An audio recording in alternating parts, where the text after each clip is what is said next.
Eerie towns, disappearing diners, and creepy gas stations. What's your true, unexplained story of being in a place that shouldn't exist? I was driving through Illinois to get to Chicago about a decade ago with a group of friends, and we stopped at a Taco Bell. The first thing we noticed was that the workers were acting very odd. Everything they said was monotone and rehearsed. After sitting in this fairly busy restaurant for a bit, we kind of all just looked at each other at the same time as we realized that none of the conversations happening around us made any sense. The people were speaking, and it was English, but the sentences weren't logical. They were just saying words at each other. We didn't say much about it until we got outside, at which point we all freaked out and confirmed each other's experiences at once, and got the fuck out of there. We jokingly refer to that place as the NPC training center since the people didn't seem to be real, or they were learning how to be human or something. Still freaks me out. Edit. Yes, I believe the orders were all correct, which I guess just ups the creepy factor. Edit 2. We were young and actually pretty straight edge at the time. None of us were high or anything. Edit 3. The best I can remember about the weird conversations was that they were stringing several prepositions in a row with no real sentence structure, forced laughter and nodding, stuff like that. Like they were mimicking how humans talk. Think of those what English sounds like to a non-speaker videos on YouTube, but everybody was doing it all around us. Edit 4. User, Tommy John Poliones has helped me determine that Pontiac, Illinois is possibly the town. Has a Taco Bell right off of 55. Edit 5. I wasn't clear yesterday, but the weird conversations were happening between customer, not just the workers, so it wasn't the crew trying to mess with us. If it was just the workers, I would totally buy that theory. When my brother and I were 10 and 12 respectively, our family went on a hike through the cemetery and into the woods not far from our house. My brothers and I would explore these woods every day. Even camped in them before. We knew it like the back of our hands. Anyway, as the family hits our usual spot by the creek halfway through, brother 1 and I said we'd be back in a few. We wanted to wander off further up creek. So we did. We came across a very large hill we had never seen before. It was littered with what looked like someone's worldly possessions. As if they turned a house upside down, shook out the contents, took the house and left. There were tons of painted X's on the trees showing someone intended to cut them down at some point. We poked around for a few when we thought we heard our mom hollering at us. So we turned tail and walked maybe 20 feet back down the hill to where our parents were. The entire encounter was maybe 45 minutes long on our end. As soon as our mom saw us, we got the beating of a lifetime. We had actually been gone almost 4 hours. She never saw us walk up any hill and remembered seeing us meandering down the straight path by the creek, not turning up a hill that was 20 feet away. She and her husband and our other brother combed the woods for over 4 hours screaming our names and couldn't find any trace of us. We pleaded our case and even tried showing her the hill. Surely she was messing with us. So we stomped up to the turnoff for the hill and it was gone. Nowhere to be seen. For years we explored the woods determined to find that fucking hill. We covered miles and miles of off-path woods. As we got older we mapped it out. To this day that hill does not exist. We never found it again. Never found the weird furniture, toys, clothes, and other household items that were scattered across the hill. And never met anyone in the area that had a clue about the hill. Many years ago myself and 2 of my best friends decided to go for a day of mountain biking at Snowshoe in southern West Virginia. Now this was way before the days of GPS, so we were kinda doing this by some half-assed directions and an old map, but the point is we got very lost. Sometime along the way we ended up in this very tiny little town and we figured we would ask for directions, but it was absolutely deserted. I'm talking not a single soul to be seen anywhere. We parked the truck and split up looking for anyone. Now this was at around 9 to 10 a.m. so not exactly the ass crack of dawn, mind you. We went into the post office, nobody. We went into the only bar in town which was unlocked, unattended with music playing, but not a single soul present. We went business to business to business and walked the streets, and after about 25 minutes finally found one old guy who just seemed to appear out of nowhere in the middle of town walking alone. The first question we asked his wasn't even for directions. It was where the hell is everyone, to which he replied, well I guess folks round here don't get up much till round noon. We asked him for directions to Snowshoe and he pointed to the road we came in on and said to go that way about 10 miles and make a right and we will find the interstate. We left quickly.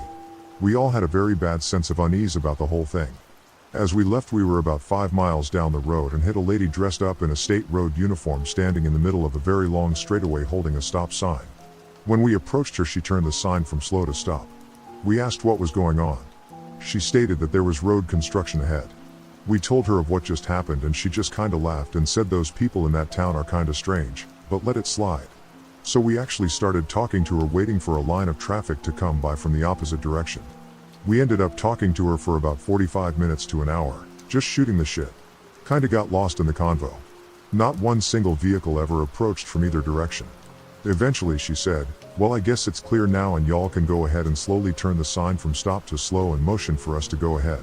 We went straight ahead, the only direction you could possibly go for the next 30 some odd miles, and didn't see any signs of construction, state road workers, or maintenance going on at all. She had no vehicle, so we figured she was a flag woman dropped off by some crew up ahead. After the encounter with the town and this woman, we had enough and called it quits.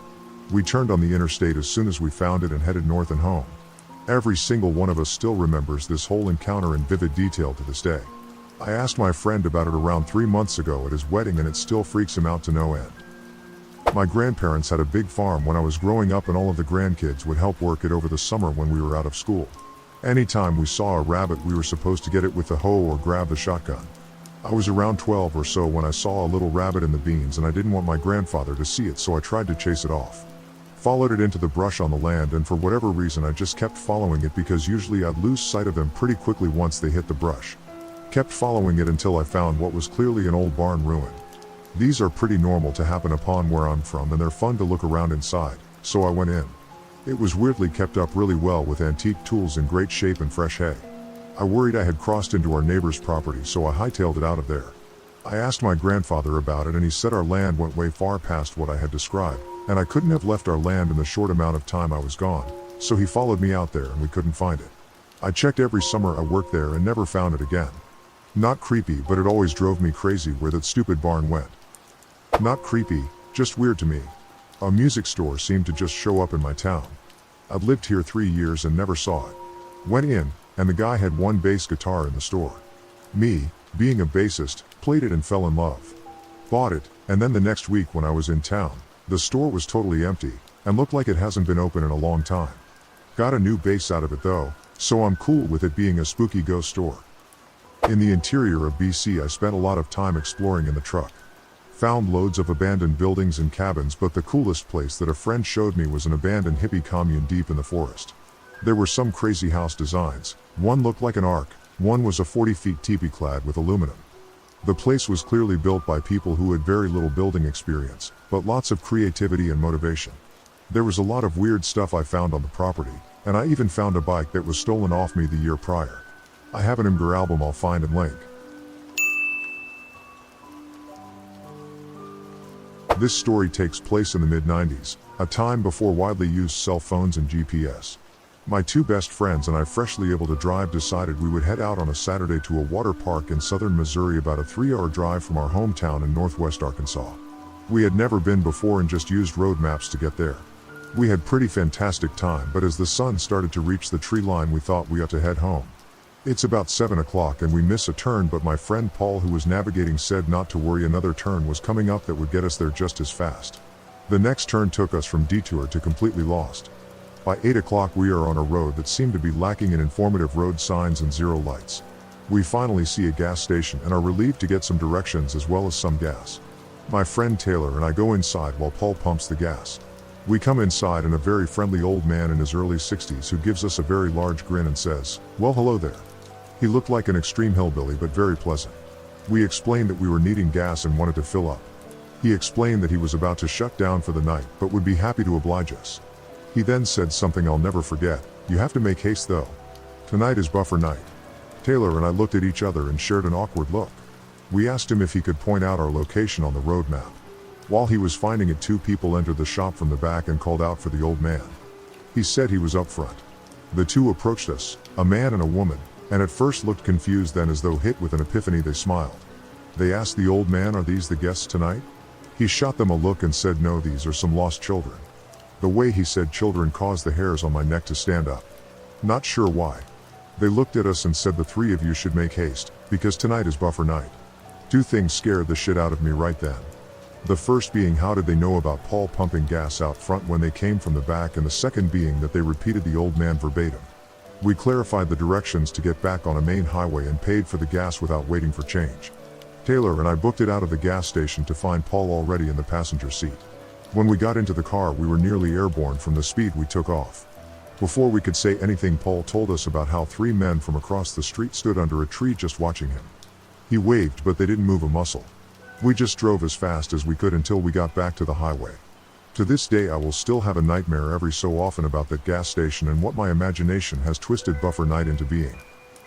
By my hometown there was a hiking trail that people went to very infrequently.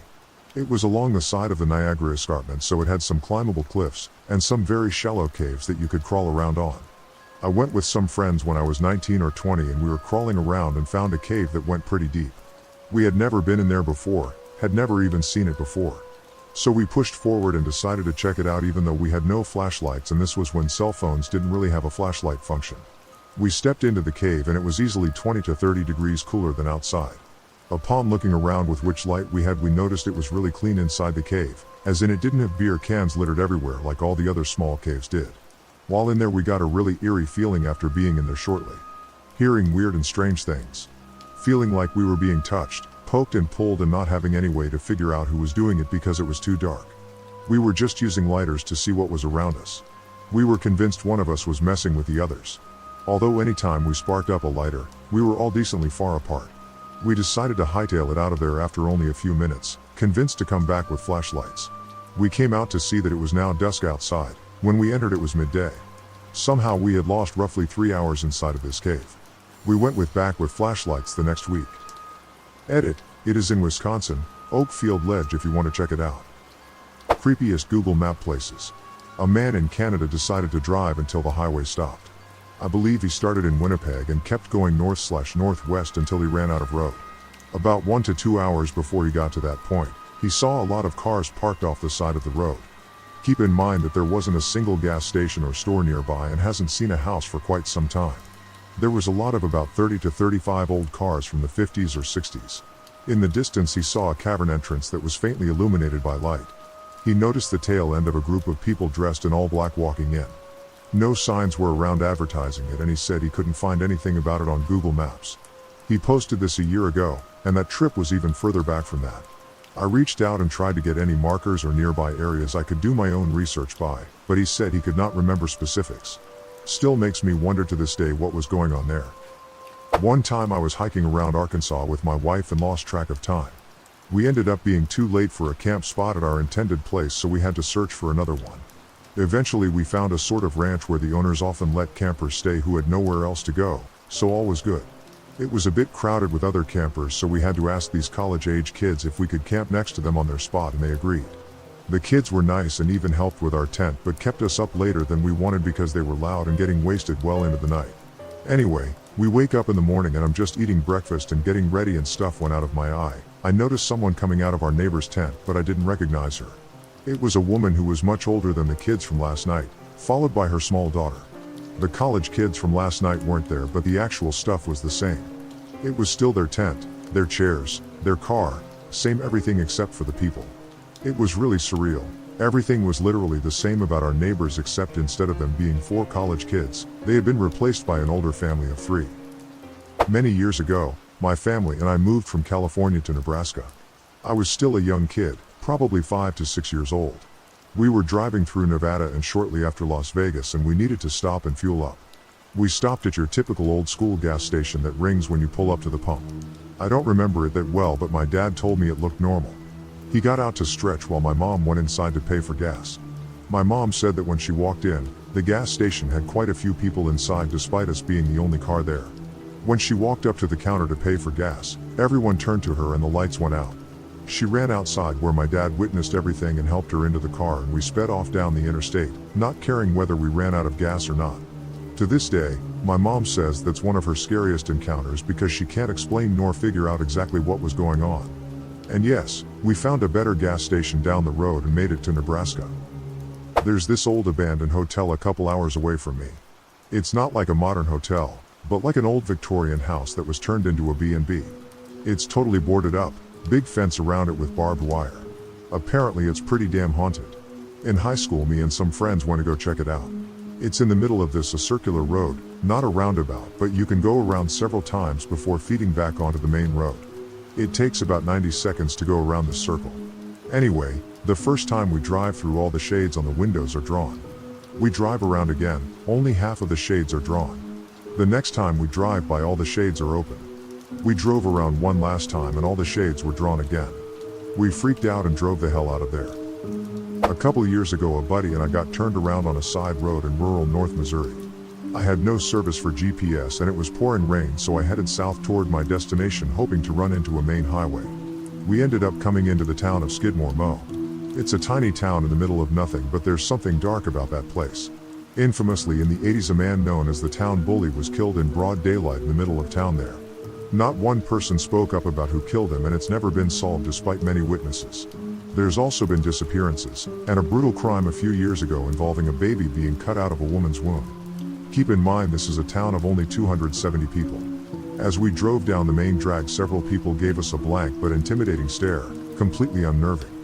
Once we got out of the town, my buddy mentioned he'd had a sense of impending doom or danger as we drove through. Weirdly enough, I'd been feeling the same way. I'd never had such a persistent gut feeling of danger like that before. We agreed to never ever fucking go through Skidmore again. There's something seriously evil about that town. It shouldn't exist. I have a couple, but I will choose just this one.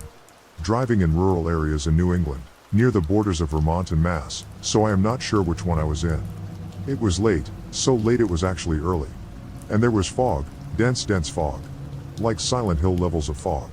And like an idiot who dies in the opening scene of a horror movie, I am driving on back roads. First, my headlight just up and goes out, cannot use high beams because of fog. I am in the middle of nowhere, I haven't seen a house or town in a long time. Car starts making noise, check engine light comes on. So I pull over, nothing much around, field and fog and dark. Creepy as hell. I gamely look at the engine. I can fix electronics, not engines. I tighten all the things I know. Car now won't start. So I am in the dark, in the middle of nowhere, on the side of the road. Because of the natural rules of how things work, my cell phone has no service as well. It is like one big cliche. But I am not stupid enough to go wandering the roads right now. So I recline my seat and decide to take a nap for a couple hours until the sun comes up. I wake up, the sun is coming up, the fog is going away. And I am in on the main street of a tiny town, parked in front of what looks like the Bates Motel house. Houses everywhere. It was the creepiest feeling. I was sure and off in the woods. There was not a light on in any house all night.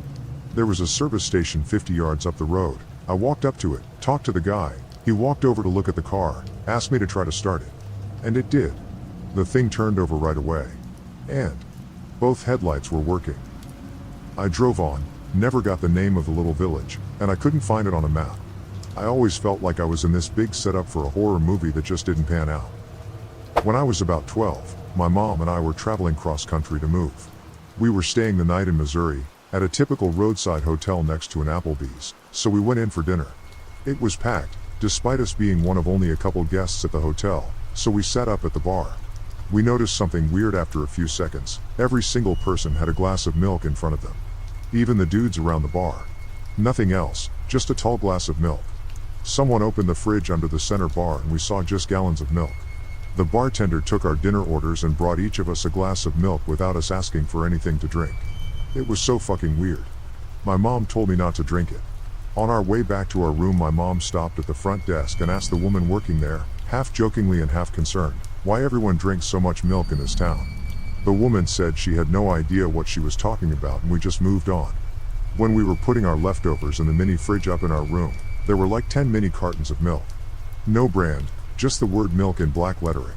It was a weird place and I've never been able to figure it out. Edit, this happened 17 years ago, but it was a pretty formative experience during a really weird road trip. I recently posted on this account about a different strange hotel experience we had in Texas. So, the Applebee's and hotel were both off I-70. I always remembered it being Missouri, but a family member of mine seems to think it was another state, maybe Kansas. B, I had a glass of water along with my milk, and the water in the hotel worked just fine. C, when my mom said something like, "Oh, no thanks, water is fine," when the bartender set down the glasses of milk in front of us, I remember he sort of chuckled and shook his head like she was joking. So, growing up, my parents were divorced. My dad lived on a decent chunk of land, with the house in the front. The backyard was a field surrounded by trees/woods on two sides, and an open pasture on the other. So, in the woods behind the house there was this little river that my brother and I would play in, and we had a pretty good path there. We even dug steps into the side of the hill. So, we mainly stayed there, but sometimes would go downriver by where it opened up into the field next door. Well, one day we decide to go deeper into the woods instead of down the river. So we take our little day packs and head off. The brush was real thick, and was really slow going. So eventually my brothers is like, fuck this, I'm out, just because it was too thick and starting to turn into a swamp. Well, I keep going. Probably about a mile away from the river, I find this concrete pillar and surrounded by trees and shit. So, I do what any young kid would do and climbed up it. It was probably 8-ish feet tall, so it wasn't too hard. Well, on two of this pillar, there was a hole with metal rungs going down. I take out my flashlight and jump on in, cause why not? I get to the bottom, which felt like maybe 6 or 7 feet below ground, and it was a concrete room. I looked around and it looked like it was well used. A dirty sleeping bag, empty canned foods, candles, some yard ornaments that were stolen from us a few years prior, some books and a CD player. Freaked me the fuck out and I noped out real quick. It felt like I was being watched the whole way back to the river. If you guys like this video, please drop a like and subscribe, and also check out my Instagram account Scary Time that is linked in the description, and as always, stay scary.